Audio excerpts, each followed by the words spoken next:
Hi, everyone. Thanks so much for joining us after lunch. Hopefully you're energized and awake. We have a wonderful panel for you on government debt in the context of these big conversations we're having about Green New Deal and other really ambitious programs like Medicare for All, Social Security expansion. We're going to aim to kind of make this a broad conversation about all of those things. We have with us Jared Bernstein. He's a senior fellow at the Center on Budget and Policy Priorities. Stephanie Kelton is a professor of public policy and economics at Stony Brook University. And Douglas Holtz-Eakin is the president of the American Action Forum. Unfortunately, we don't have Peter Orszag with us today. But I think these three people, as I said to them earlier, are the folks that I call when I have questions about this topic. And I think that they are some of the most knowledgeable on this. I'm really excited to kind of dig into this issue with them. So just to kind of step back for a minute, give you a big picture view of where we are with government debt. Total government debt today stands at roughly $22 trillion. If we exclude money that we owe ourselves, kind of the figure that economists typically look at, it's about $16.2 trillion.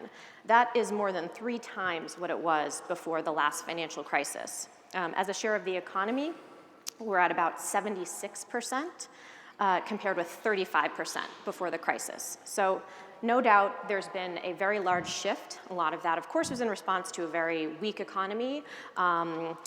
Things got better for a little while, but now things seem to be going back up again.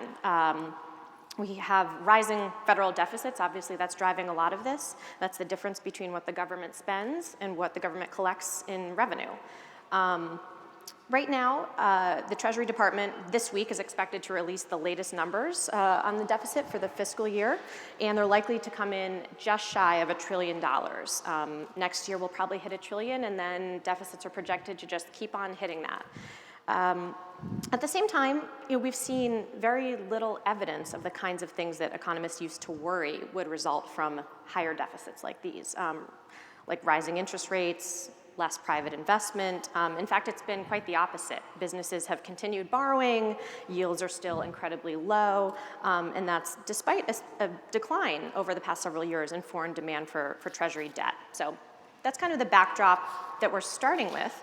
So given that we really haven't seen a lot of these majorly negative effects we used to worry about, what's the problem? Should we be worried about the federal debt? Is it a problem right now? Doug, do you want to start with this one? Sure. First of all, thank you for the privilege of being here today. It's really going to be a great honor. I think this merits some concern, not because of what's going on right now. It's really the issue that going forward, we have $1 trillion deficit next year, the year after, growing in fact, remaining large relative to the economy, over 4% of GDP, and an ever-rising level of debt, even relative to GDP. And mechanically, the federal budget left on autopilot is unsustainable. It runs into essentially just a debt cycle. You're borrowing interest to pay off previous borrowing, to pay off previous interest on previous borrowing, and that's all unsustainable. And the only question is, when do we come to terms with it, and what costs do we incur in the interim while we put off inevitably coming to it? And so that I think is the right way to think about it.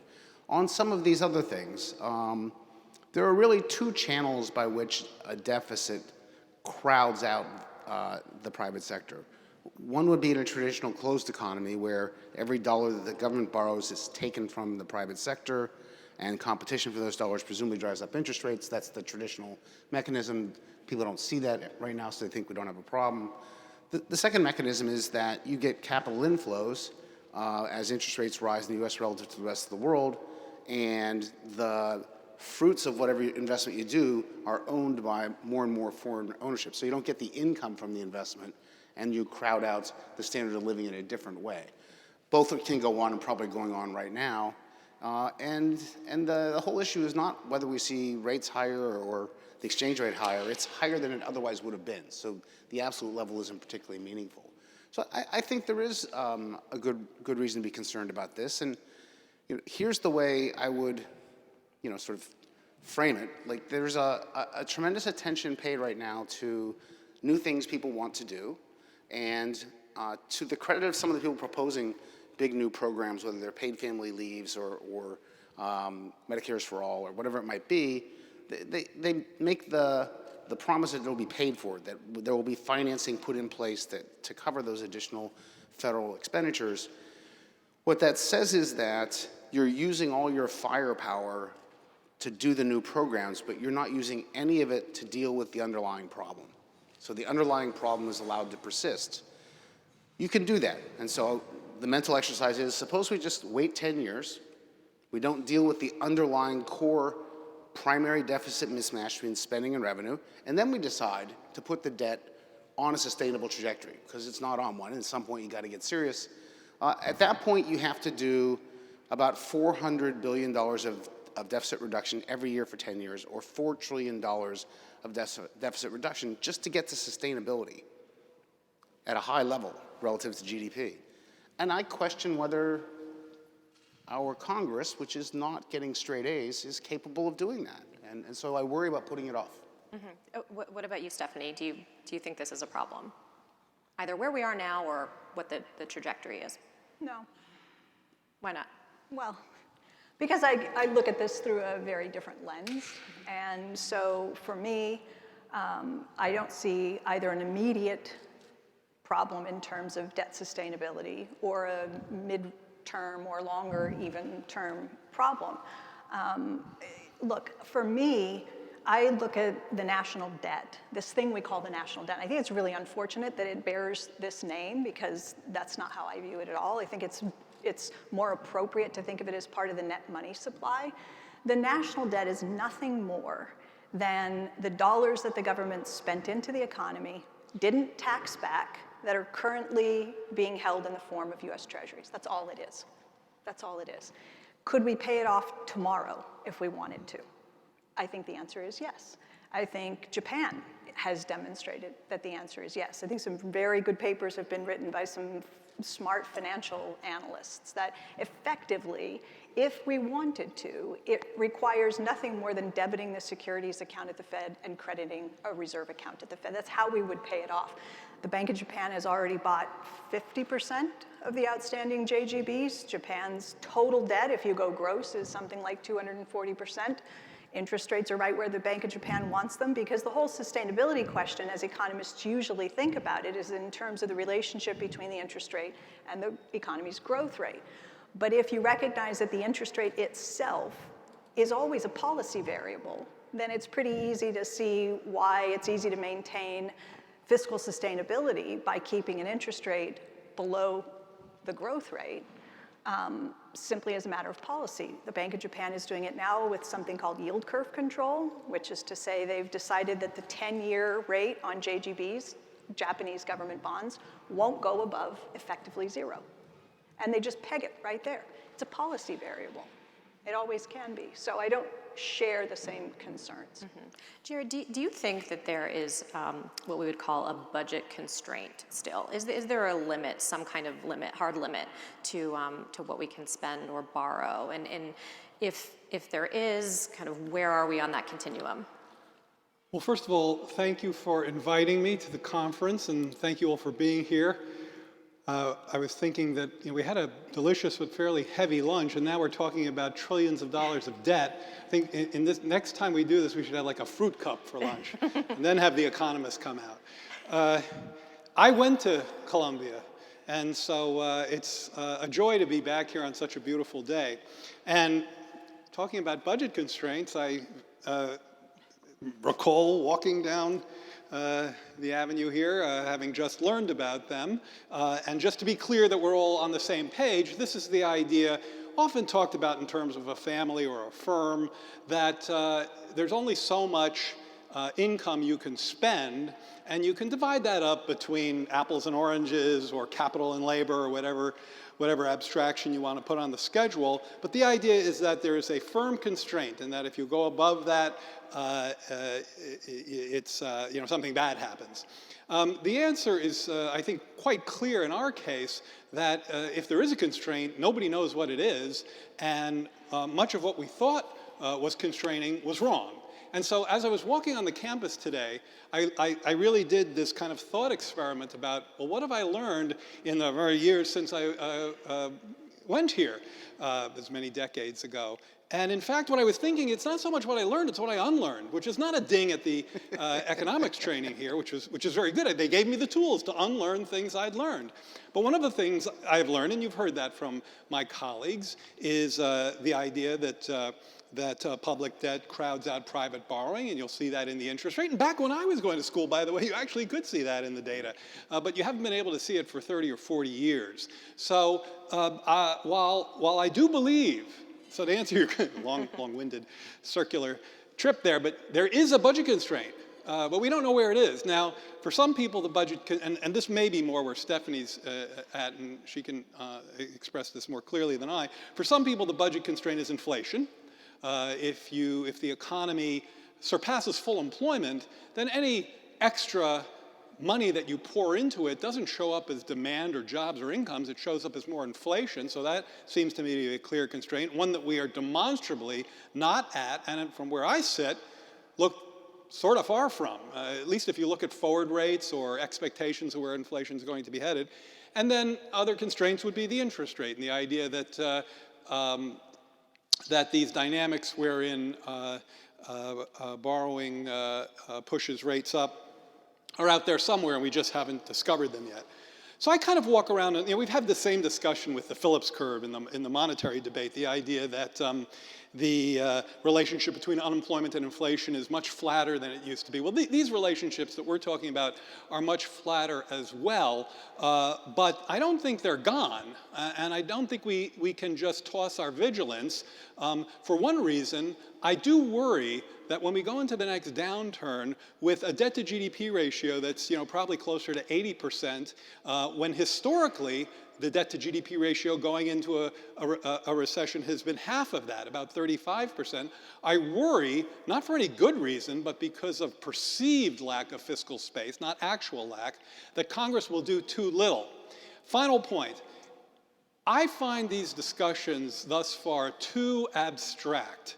I think what really matters is not just the level of your debt, but what the heck you're spending it on.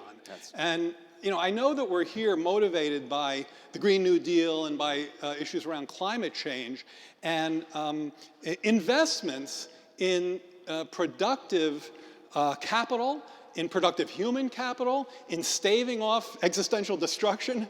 Those seem to me to be a very different kettle of trillions of dollars than spending a ton of money on inefficient and wasteful health care. So can Go I ahead, sure. hijack the conversation? So I was just laughing when Jared was worried about people doing too little. I just testified along with another former CBO director, Doug Elmendorf, so it was the dueling bearded Dougs. And it was on this issue of should we have more automatic stabilizers so that if and when we have the next downturn, they take a bigger role than does Congress's discretionary actions. And I concluded no, because I worry that not Congress will do too little, they'll do too much. They'll do the automatic stuff, and then there's nobody who's going to stand in town hall and say, hey, we're good, our predecessors took care of this. They're going to vote to do another thing, so they'll do both. Doug concluded from exactly the same line of reasoning that he viewed Jared. They would do too little, because he sat there in 2010 when they did too little. And so it is interesting sort of where we are in this debate. Second thing I want to echo is I think how you spend the money matters enormously. And so it's not enough that the budget just be sustainable. That shouldn't be the criteria. It should be desirable. Your trajectory should engender the objectives of the nation. And I don't think spending more than we spend on the military and anything else, which is what we're going to do, on interest, engenders those goals. We can have a less debt-ridden future and have more flexibility in the budget, in particular because our biggest problem in the budget right now is not just the top-line mismatch between revenue and spending, it's the composition is all wrong. Everywhere where you could genuinely do something to invest in the future of this country, whether it's national security, basic research, infrastructure, education, is in the annual discretionary spending voted on by Congress. That spending has been crowded out by the other stuff for years and is now way too low relative to any sort of policy metric that you can come up with. And because we don't deal with these big spending programs, Medicare, Medicaid, Social Security, we have underinvestment in our future, a budget deficit that can't be closed, and I think we underserve the country. Even if you can sustain it, it's not good enough. So to Jared's point about the conversation being too abstract, it's like get to the point. I mean, I think what voters want to know is can we afford this? And we'll get to Stephanie in a minute about why that question kind of makes some people crazy. But Doug or Jared, can we afford a Green New Do Deal? you want to afford it is the question. So let's take Medicare for All, Bernie Sanders' version, which was actually written down so you can get a handle on it, and take out the fact that I don't know how to price the long-term care services that are now covered by that. They're extraordinarily expensive, and we've never covered in the United States. The medical services alone, you can get anywhere from $30 to $32 trillion that you're going to have to finance on the federal government somehow. And so to make it concrete, if we finance that health program the same way we have traditionally financed health programs, we would raise the payroll tax. And we would have to raise it by 22 percentage points to cover the cost of that program. So the question is, do we want to do that? Do we want the payroll tax in the United States to go from roughly 15 to 37? If we do, then we can do that. That's a doable thing. It's a choice we'd have to decide to make. And Stephanie, you have just rejected this idea that, if we want to spend $1, we have to find $1 in revenue. Can you explain that? Yeah, I mean, look, with respect to Medicare for All, we're already on a trajectory where we're going to spend far more if we stick with the system we have today than we will spend in total transitioning to a single-payer healthcare, Medicare for All, including the long-term care. So we're going to pay more staying with the system as it is. The idea for me that we're going to transition away from this bloated, inefficient, bureaucratic system where you've got middlemen, right, taking enormous profits out of the system to one that removes the profit motive and cuts out the middleman and hence saves trillions of dollars over time. This is, as you know, what the Mercatus study finds. So even the most conservative people who've looked at this say that Medicare for All is going to save us trillions of dollars. So I look at it and I say, okay, we're looking at 18% of GDP today that we spend on healthcare. If we transition to a leaner, more efficient, less bloated system, maybe we get down to something like 15%. The rest of the world, the next closest guy comes in at 10, 11% of GDP. So what happens in the transition is that we actually rob the economy of several percentage points of GDP. That leaves a void that, if it isn't filled by some other kind of spending, has a deflationary or contractionary bias. In other words, you're stripping demand out of the system by moving to a cheaper system, which is why I keep saying, how do you know we don't need, in a form, tax cuts to pay for Medicare for All? Everybody wants to talk about tax increases and how you need a dollar-for-dollar increase to offset all of the proposed new spending. That would be disastrous. I've seen the modeling on this. You're looking at potentially 1 million or more job losses as a consequence. Think about it. Think about the private health insurance industry. If that largely goes away, it's not just those jobs, it's not just the people employed in that industry, it's the jobs that depend upon those jobs that are also impacted. So we're talking about doing something that's going to create a vacuum, right, in terms of national income, in terms of GDP, that needs to be fully offset in order to prevent the transition to Medicare for All from actually doing harm to the economy. And that's why I think it's impossible to imagine that you need to fully offset that spending. You've got to offset less than $1 for $1. Okay. Jared, what do you want to respond? It reminds me a little bit of the Democrat debates where they have these intense discussions of Medicare for All, and you feel like you really need a couple of hours to talk just about that. Yeah. And I want to be mindful of your question, which is about the Green New Deal. Now, the Green New Deal does include references to a single-payer program, I believe, so that is germane. But I guess I'll just say a little bit about that. I mean, I am a little bit closer to Stephanie than Doug on this in the following sense. I don't like these analyses, and I see them all the time, that basically say, if we're spending, I don't know, something like 18% of GDP, maybe a little north of $4 trillion per year on healthcare. As Stephanie mentioned, other advanced economies spend 10 or 12%. That's a tremendous amount of savings that, we could put to better use. I take Stephanie's point that you have to be concerned about a demand shortfall. I remember when I was in the Obama administration, somebody finally understood that when we kept using this word about efficiency, that we were talking about some people were going to lose their jobs, and yes. that was an uncomfortable interview. Probably with you, and so that is a concern. But I must say, the idea that quickly jumping to Medicare for all and leaving some demand hole in the economy strikes me as a very high-class problem that is very far away, because I don't really believe that you can leapfrog from where we are to a single-payer system. I think the goal of universal coverage is the right goal, and I basically think a single-payer system, or at least a much more heavily regulated one, as they do in Germany or Switzerland, are also the ways to go. But that's, we talk about, a lot of times economists talk about that 6.5%, 7% of GDP that other countries don't spend on healthcare, as if you can sort of snap your fingers or wave your hands and it goes away, even with a political constituency for it. That's not the swamp within which I dwell, unfortunately. That 6-7% of GDP is salaries and homes and Potomac and all those people with their hands in the healthcare delivery cookie jar.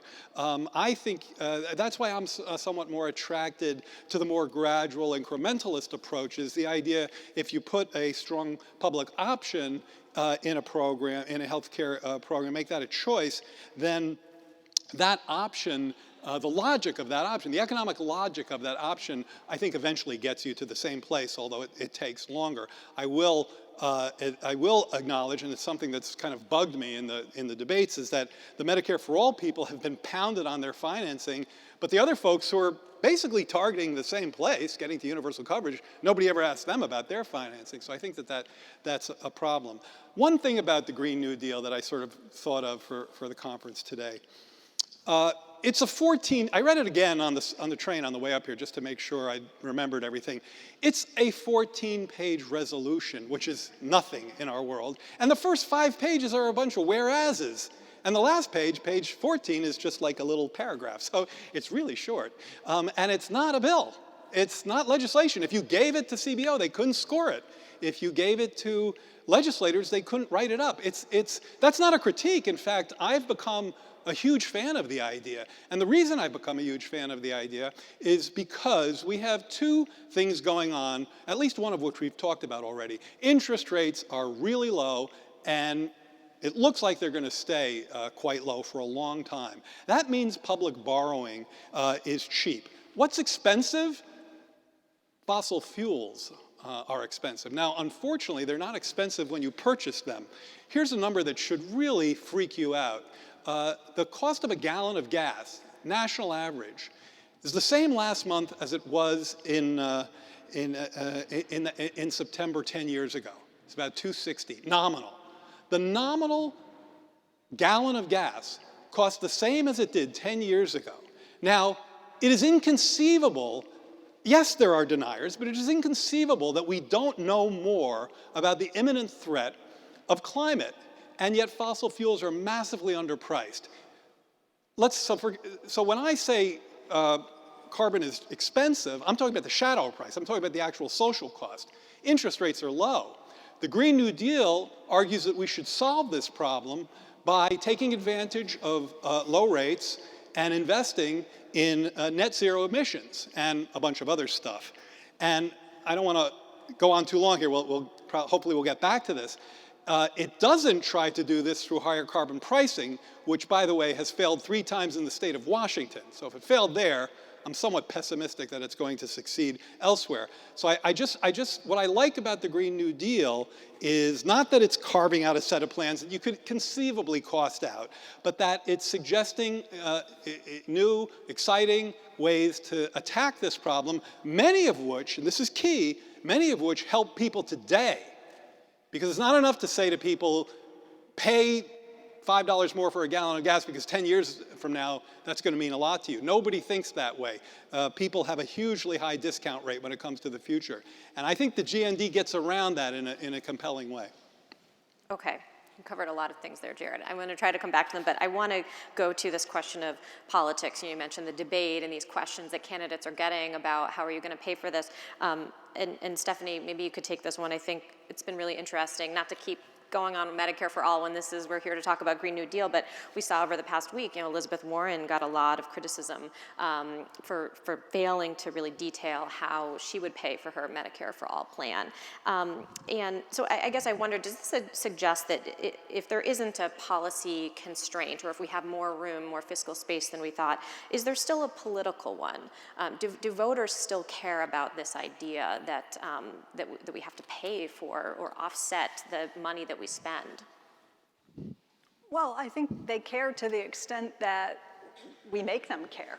I mean, if all they ever hear is that your candidate is not a serious candidate unless they can draw a blueprint that allows you to take a straight line and go from every single item on their proposed agenda to the proposed revenue source, and everything better add up dollar for dollar, or it's not a, quote, serious plan. And if, to the extent that voters continue to hear this again and again, then, how are they supposed to understand? Most voters don't understand the federal budgeting process. They don't understand budget constraints. They don't think in terms of real resources. So it sounds, and most voters are used to thinking of finances in terms they understand best, which are their own. Mm-hmm. So if you talk about spending beyond something that you've budgeted for, it sounds irresponsible. So if you say that a candidate needs to have a responsible plan, I think for the most part, voters say, well, that makes sense, because it resonates with them in a personal capacity. They don't understand that the federal government is the issuer of our currency and that they're a user of currency. State, local governments are currency users.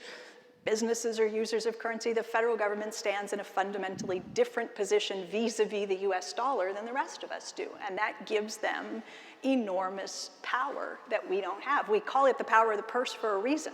Congress has it. And with enough votes, they can fund anything. That's how it happens, right? With enough votes, the spending will be there. But voters don't understand in those terms. But do voters care about the deficit that much? No, I haven't seen the polling lately. Well, increasingly they don't. The polling increasingly reflects a diminished concern, mercifully.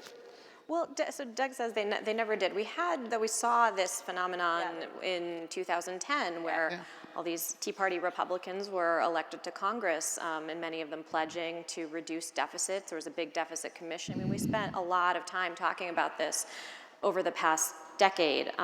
When I used to turn on the news at night, I would turn on the news and it would be Brian Williams or someone, and the music would go, dun, dun, dun. And then he would start the debt crisis in America. And I would say, what in the world is the debt crisis in America? But in the background was Greece. It was the European debt crisis. But the lead-in was, this is the canary in the coal mine. This is us if we don't, take steps today to begin to right-size deficits and all that sort of stuff. So people were concerned. I mean, that was the opening story on the nightly news, night after night after night, the fiscal cliff, the drama around debt ceiling, debt crises, and so forth. So Doug, do you think that deficit hawks have lost some credibility on this issue because we haven't seen, things haven't been as bad as maybe we once thought they would be? So let me say two things before. Yeah, for the record, this is the most sun I've gotten in 48 years. This is awesome. You're going to look like we've been to Florida after this. My wife is not going to recognize me when I get home. The vampire that I am. This is. He's an indoor creature. So three things, because I can't resist. Number one, thank you, Jared, for not grading on length, because I was getting worried about the Constitution and the Declaration of Independence. So that's good. I'm with you on that. Thank you. Second, on campaign proposals, having been a person who did that, I was the policy director in the McCain campaign, I am fundamentally ambivalent about this. I think there is something to be said for the candidate saying to the American people, I want to do this, and this is how I would do it. They vote for the candidate. You then have literally the mandate to do that. They know what you were going to do. If you never say what you're going to do, I'm not going to name a president who did that like Trump, but you have no mandate to do that. And so I like the fact that there's meaty campaign proposals out there right now. On the other hand, there's a level of specificity that comes from having 535 legislators and staff and expertise and draftsmen that no campaign is ever going to be able to do, and it's just not realistic to demand that of them. And when it was demanded of me, I got really, really pouty. And so I have some sympathy for these guys in the campaigns. And they ought to just back off if the person is serious about the proposal. I think that's enough. Then there was a real question. What was that real question? Oh, just, do you think that deficit hawks, the credibility issue here? Yes, deficit hawks have damaged themselves, and they come in two flavors. Deficit hawk damage number one are the fake ones, many of whom were in the Tea Party, who did not give a hoot about deficits, but did not like the public policies, and instead of saying, I dislike that public policy for X, Y, and Z, and I would prefer to do these, said, can't do that deficit, and hid behind the deficit in a way that wasn't real.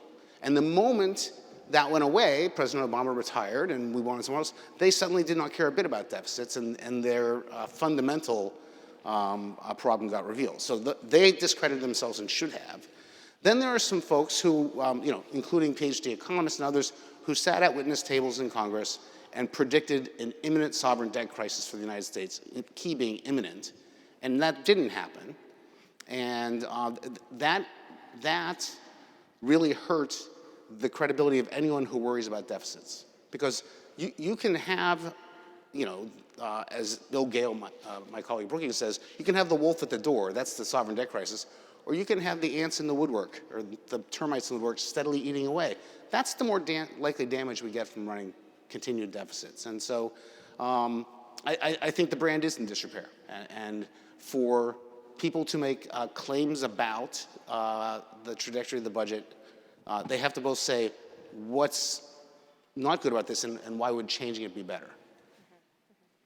I think that the Doves lost credibility as well. I mean, I was reading testimony before the Senate Budget Committee from, I think we could safely say a deficit dove, a Democrat who was testifying in 2007 on the state of the federal budget and lamenting the fact that private savings were at a near historic low.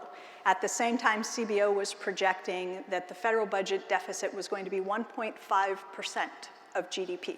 And this was a catastrophe, and we urgently needed to move in the direction of dealing with entitlements, right? Because all of this stuff was unsustainable. Now fast forward 12 years, look where we are today, right? Every single thing, go back and read that testimony, it's lots of fun.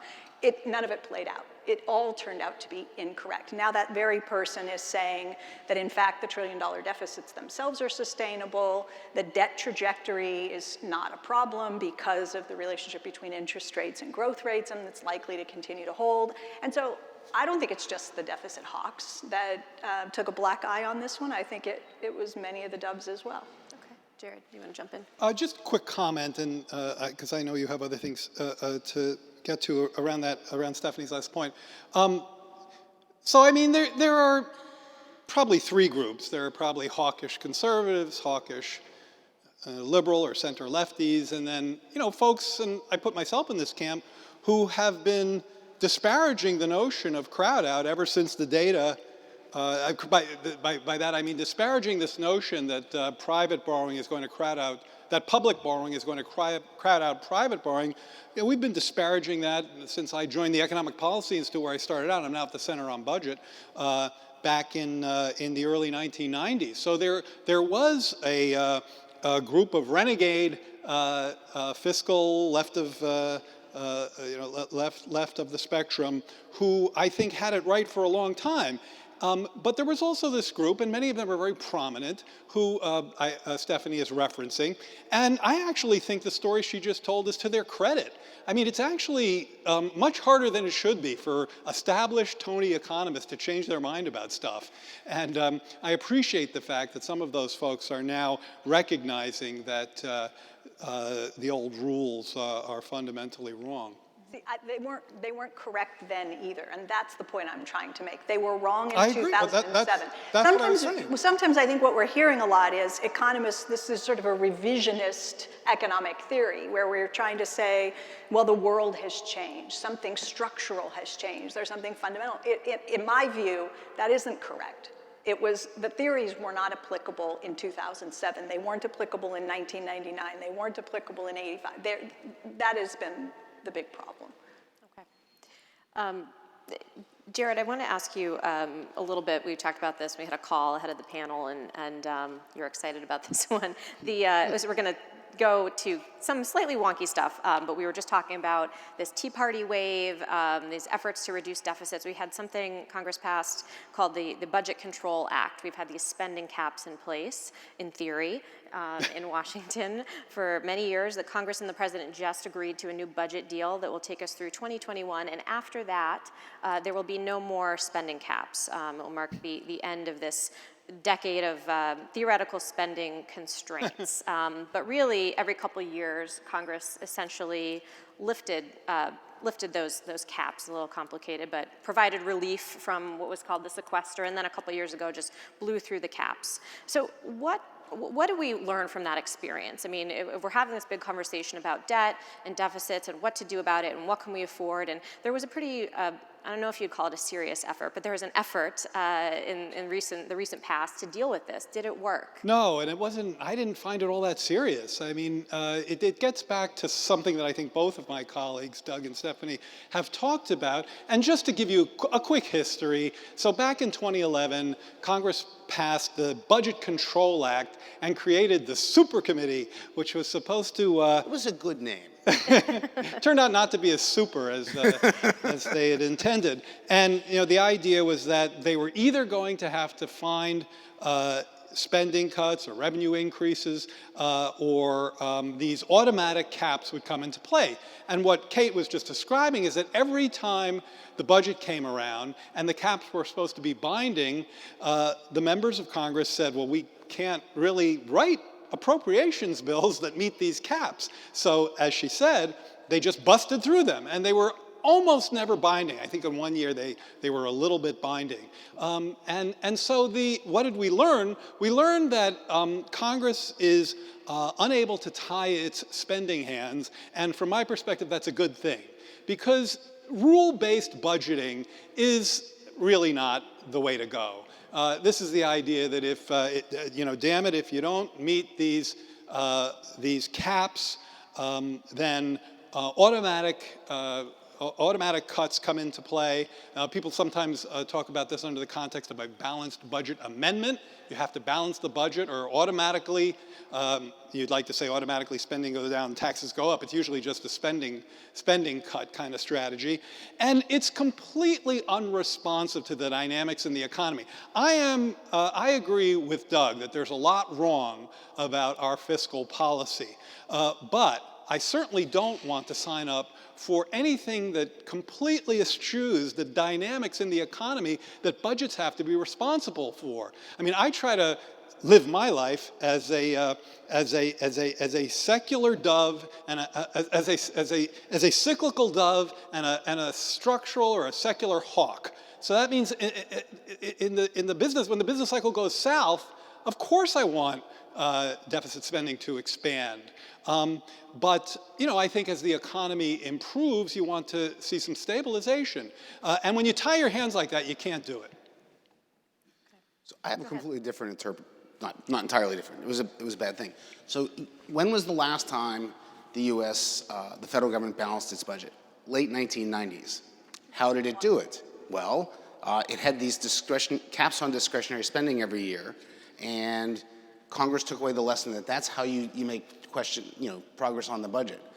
What they forgot was that the 1990s were 2 decades in advance of the baby boom generation retiring. Now they are retiring. They were an economy that was witnessing an enormous productivity boom, and we weren't actually in the middle of something like that.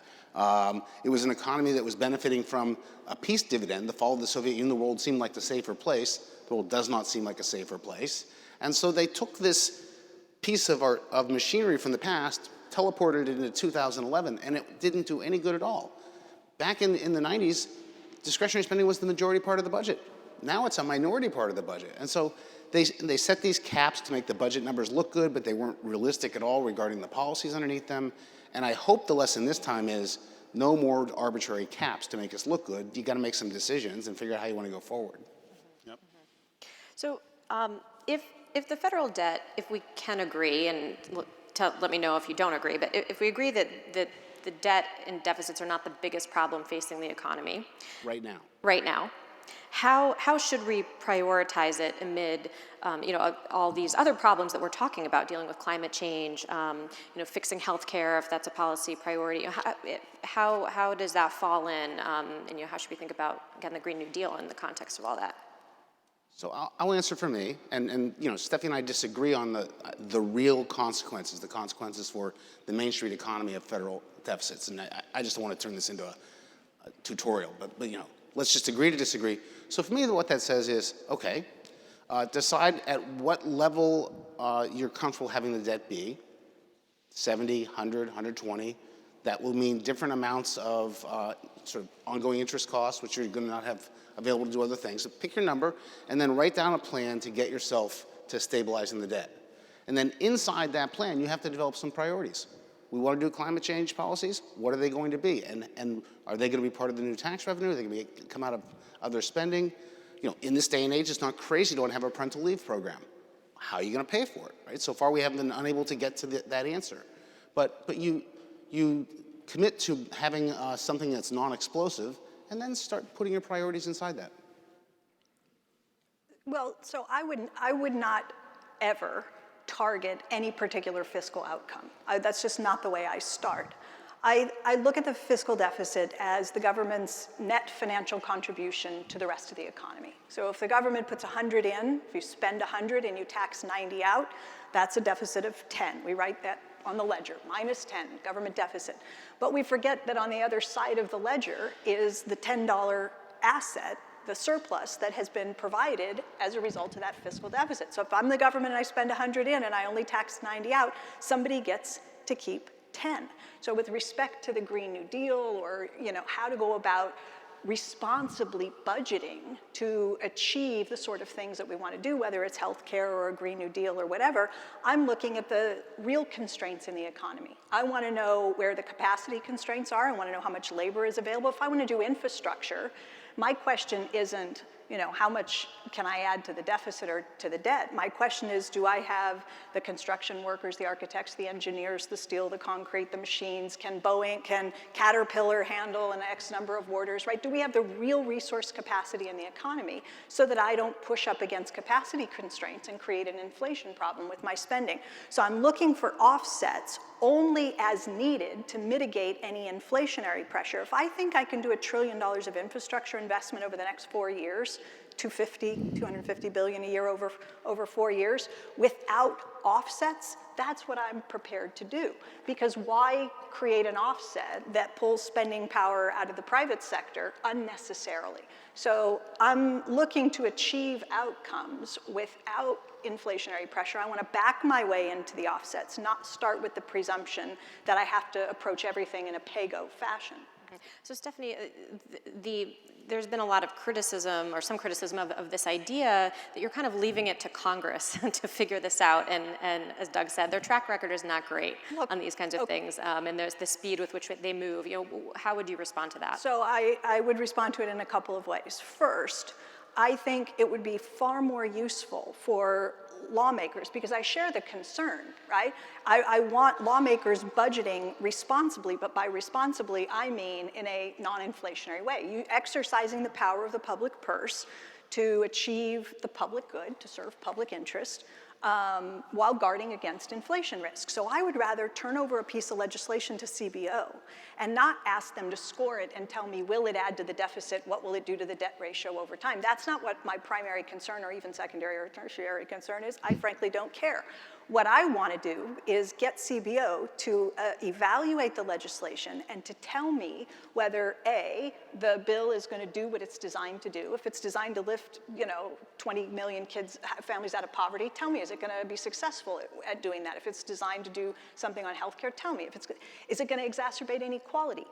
Does it carry inflation risk? Did I get my offsets right? If I want to do $1 trillion of infrastructure and I'm proposing to offset that fully with a wealth tax, I frankly hope you're going to kick it back to me and tell me, if I'm at capacity, if I'm at full employment, that my offset is not a good one because by taxing wealth, I'm not taking dollars away from people who were likely to turn around and spend much of that into the economy anyway. So I don't have a good inflation offset, and I hope that CBO would kick it back and say, don't do this. One quick other point on the Green New Deal and how to pay for it and how to think about this. A long time ago, I started banging the drum and just reminding people that, 75 years or whatever ago, John Maynard Keynes wrote a little book, and he called it How to Pay for the War.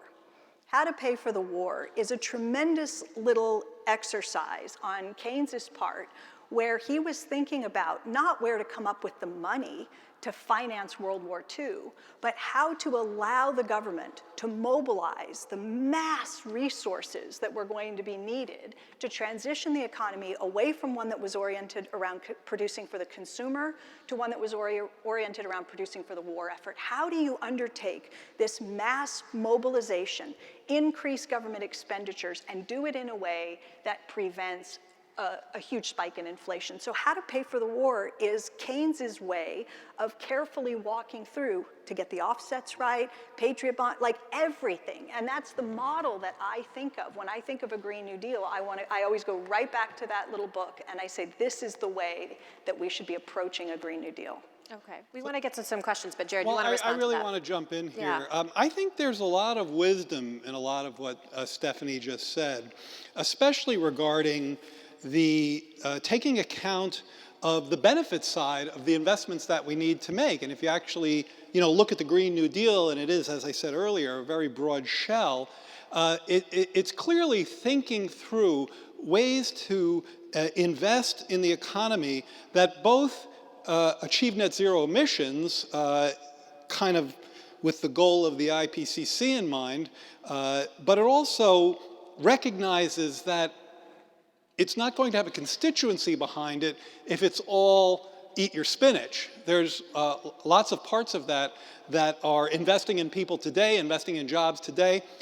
But here's where the agenda you outlined, Stephanie, worries me.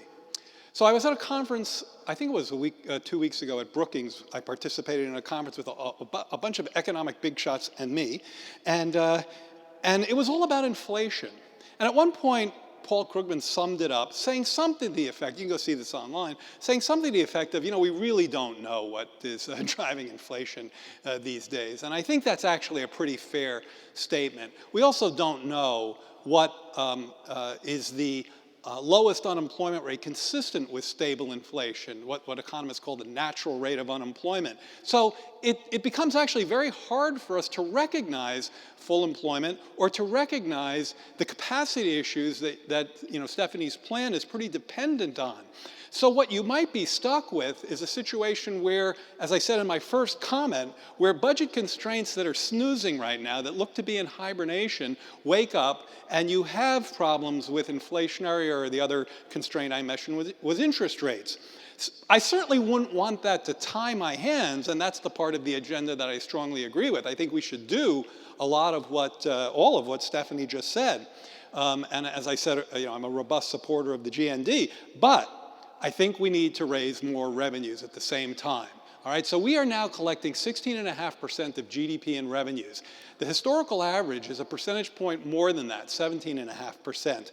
What we should be at full employment, as we're closing in on this really tight labor market, we should be at 18.5. So we're 2 points of GDP below where we should be on revenues. You just can't recklessly cut taxes like we did in 2017 and not expect to cause problems for yourself. So I like the investment agenda. I like the idea of scoring the value of the investment agenda, accounting for the benefits therein. But but because I don't really have a handle on the constraints, and I don't think anyone else really does either, I'd also want to raise more revenue as we go, particularly when we're in a tighter economic situation.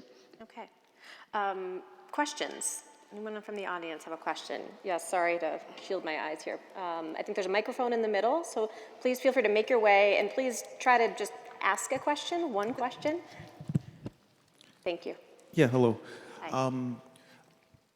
The idea that going to the Medicare for All, that the entire cost could be evaluated by massively increasing the payroll tax, it sounds like who would want to do that?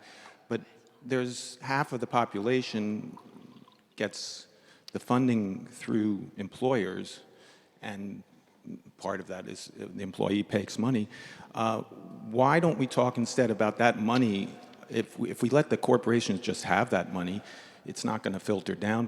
But why don't we talk about that money being put directly into an insurance plan like a Medicare for All plan? Why do we scare so much by just saying the payroll tax would have to go up? That we're not accounting, are we, for that money? We're saying, how does the money from the corporations that are, taking their money and putting it into healthcare, and the employer right now paying through premium? Shouldn't we talk about that? What do you think, Doug? Yes, you should talk about that. The way it shows up in that calculation, and that was meant to be illustrative. There are lots of ways you can finance anything. But the way it shows up in that calculation is all the empirical evidence is that if employers stop providing Jared with health insurance, they will then turn around and over time pay Jared more in the way of cash wages, because Jared's compensation is what matters. And right now they get some cash wages and about $22,000 on average for a family in health insurance. We would see wages go up. Those wages would then be taxed under the payroll tax. So you are implicitly taking about a quarter of that money and putting it into the federal finances automatically. Okay, next, please. Thank you. Hi, thanks. I guess my general comment is that nobody with my math scores should be as confused as I am right now.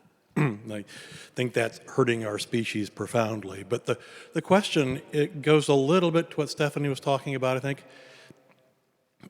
I sense conversations get sidetracked by the existence of the thing called currency that was the wonderful, one of mankind's 10 greatest inventions.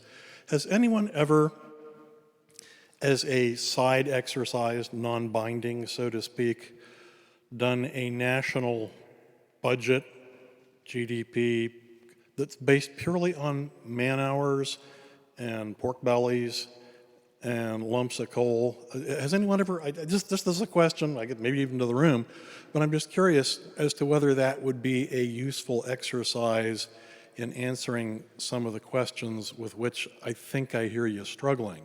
Has any, syringes, number of nurse hours, number of diaper changing hours, I'd love to know if anyone's ever even looked at it that way. It's not exactly what you're referring to in terms of national accounting, but economists used to do things like input-output modeling, which is along the lines of what you're suggesting. If we were to approach a question like the Green New Deal, and can we afford a Green New Deal, how to pay for a Green New Deal, and we started by asking first, what are the real resources that we will need?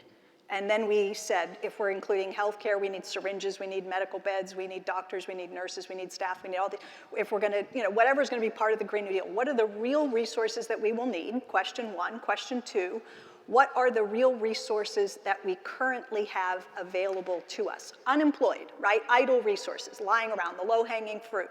And then the third question is, assuming one is greater than two, how do we free up the rest? How do we shake free the additional resources? Where do they come from?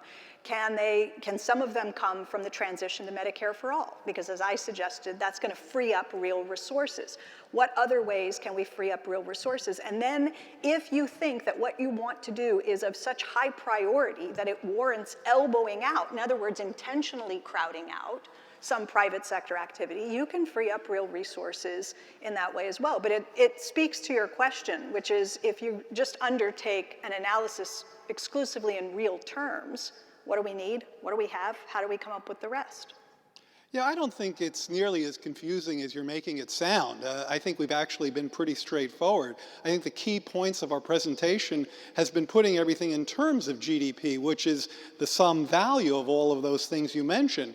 So what the important insight is that we used to believe, I say we, economists used to believe that deficit and debt spending would punish the economy through higher levels of interest rates and inflation. That's clearly not the case. So we have opportunities now to do more of the type of things that, I think to some extent the three of us are endorsing. We just have different arguments about how risky it is to deficit finance those things. It's not that complicated. I mean, you can make it complicated, but I don't think it is that complicated. Okay. Go ahead, please. First of all, I wanted to say I highly appreciated that there was some disagreement on the panel. I think that's very enriching and insightful. My question is... Wasn't hard. It's all right. My question concerns the, what you mentioned, that you're not so much concerned about the debt ceiling rising or total debt rising, because we haven't talked so much about where the money is supposed to come from. You mentioned that you wouldn't lower any other expenses in order to increase additional expenses which you want to address. And if I have the numbers right, I think 5 trillion of the total 22 that Kate mentioned of deficit the US currently has comes from international creditors. And a big chunk of that actually comes from China, which to me means we are increasing our dependence on China. So I would be highly interested to hear your thought about, first of all, where should the money come from? And second of all, if it comes from international lenders, then how can we address the increasing dependence? Thank you. Can I take a swing? Who wants to I start? think we all want to answer. Yeah, we all want everyone's- this. Why don't we all try to briefly? Yeah. Go. Well, I just wanted to say quickly that, there's an old line that says, if you owe the bank $100, they own you. If you owe the bank $1 million, you own them. So I don't worry about capital flows, particularly from China in this regard, because I don't think that it would be in their interest to undermine their significant holdings of U.S. debt.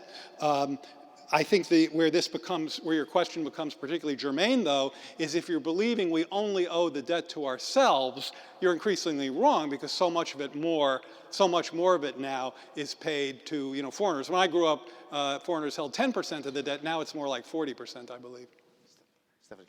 Well, okay, so I want to make a couple of points. One is the bond sales themselves are entirely voluntary and ex post. They come after the deficit spending has been undertaken. So Doug mentioned earlier the Clinton years, the budget surplus. The federal budget was in surplus in 1998, 99, 2000, and 2001. During that time, the Congressional Budget Office was predicting that the federal government's budget would remain in surplus for as far as the eye could see, 10 years and beyond. And not only that, we were going to retire the entire national debt.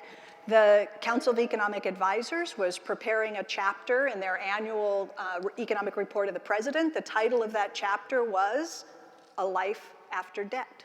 A Life After Debt. Guess what happened to that chapter? It got buried. The reason that we know about the chapter is because of a FOIA request from NPR's Planet Money. Some journalist found out that there had been a chapter that was supposed to have been included in the economic report of the president that was pulled and shoved aside. And now it's available. And you can go back and you can read it, and you should, because what's interesting is that what terrified the federal government in those years was the thought of running out of US Treasuries. And the reason that it was of such concern is because US Treasuries were the primary tool by which the Federal Reserve carried out monetary policy. Open market operations, buying and selling US Treasuries to hit its interest rate target. Okay, so they said, oh my God, how will we hit interest rate targets without US Treasuries? This would be very bad. Well, they didn't have to worry about it because 4 years of budget surpluses drove the economy into recession in 2001, and the federal government's budget moved back into deficit. Now, having said all of that, the question about China. Why does China hold US Treasuries? They hold US Treasuries because they run a trade surplus against the US. And as a consequence, they end up with US dollars in their checking account at the Fed. So they have a checking account at the Fed, and they prefer not to hold their dollars in the form of a checking account, but to roll them into a securities account, a savings account at the Fed. So they buy treasuries. When the bonds mature, we debit the securities account, we credit the checking account. And that's all that happens. The dollars flop back and forth from checking to saving. Meanwhile, the real goods and services come pouring across the borders into our country. We have access to cheap goods, right? It keeps prices down for consumers. The point is, I'm not worried at all about this. If China doesn't want to hold US Treasuries, that will be reflected in them net exporting fewer goods and services to the US. The bigger point, though, is the bond sales themselves are purely voluntary. The Fed hits its overnight interest rate now by proclamation. They pay interest on overnight reserves. So the Fed doesn't rely on treasuries to hit its interest rate target anymore. So why are we still issuing them? I mean, it's not a problem for me because the 22 trillion doesn't bother me. But for people who find this disconcerting, there's always the option to just allow the deficit to produce overnight reserve balances, let the dollars sit in the banking system at either 0 interest or whatever interest rate the Fed chooses to pay. You don't have to sell bonds at all. 6 of one, half a dozen of the other, but it bothers some people. Doug, did you want to respond quickly? I think Sure. we're just about out of time. First, at the career advice level, don't be the CBO director who comes in after that forecast and you start running deficits as far as the eye can see, because you have a lot of splaining to do. That was my life. I want to concur with what Jared said. When you see some of the deficit financed by foreign inflows, you're really basically seeing one channel of the modern crowd out. And that means that wherever those dollars go to produce productive stuff in the United States, the income from those productive investments is in part owned outside the U.S. and not available to raise the U.S. standard of living. That's the thing to worry about. And then for me, sort of China has already stopped acquiring large amounts of U.S. debt. And to the extent that we see other countries, and they have their reasons for doing it, probably not the same as most people, but if we were to start to see a diminished appetite for U.S. Treasuries and the loss of our status as a reserve currency, that would be a really, really, really dangerous moment for U.S. federal finance and for international finance, because having a reserve currency makes international trade cheaper. It's been a good thing, and losing that would not be. Okay, it looks like we do have time for one more question, so Okay. go ahead. Sorry. So this is a conversation on government debt and the Green New Deal. For me, it was kind of surprising. I guess maybe we're thinking about this at a federal level, but where do municipal bonds fit into all this? Municipal bonds are how we fund most of infrastructure in our country. That 4 trillion, 3 trillion, whatever number that Donald Trump was throwing around, large amount of that was to be found from municipal bonds. If taxes are going up with the Green New Deal, which they certainly are, we're going to definitely see more demand for it. But do you think that there's going to be any sort of program or any sort of movement to help states pay for certain financing when it comes to public finance on a state level?